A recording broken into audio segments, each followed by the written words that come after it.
So I'd like to frame this as a kind of a survey course, since, as I said, we only have one class at an hour and a half. So, which is a great thing in a way, because we don't have any obligations or deadlines or grades to meet. This isn't No Child Left Behind. We don't have to meet a certain benchmark before we leave this room. So, you think you'll be doing this again?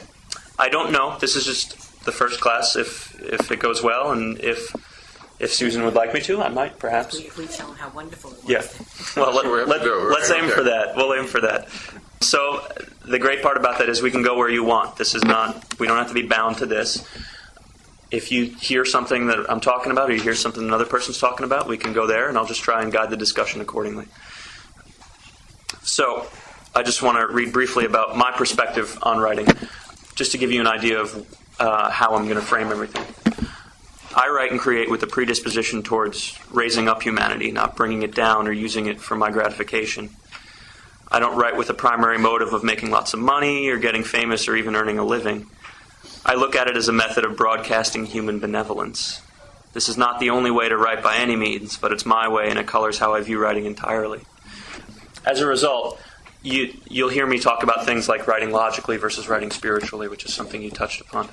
And that certainly doesn't mean that you can't extend these concepts to writing commercially or things like that. It's just that's the language that I use. So we're going to be covering the different types of forms of writing, or several different types of forms. We're going to be covering different perspectives while writing. We're going to be covering fiction versus nonfiction, as well as just different concepts and axioms of writing. As for reference, this is the book that I use, Making Shapely Fiction by Jerome Stern. It's the bibliography is at the end, so you don't have to write it necessarily. But, I mean, there are 1,000,001 books about writing. Yeah. The reason I like this one is because it's kind of bite-sized. He basically compiles definitions of different concepts in writing. So there's one on a fable, or one on flashback, or one on irony. And they're anywhere from 2 to 5 pages. So, you can just have it in your bedstand. You can just kind of peruse it, and it's nice. So, and he just does a really good job. So this is the one I like. This is the one of the many I learned with in college. And that was the Jerome Stern one? Jerome Stern, yes.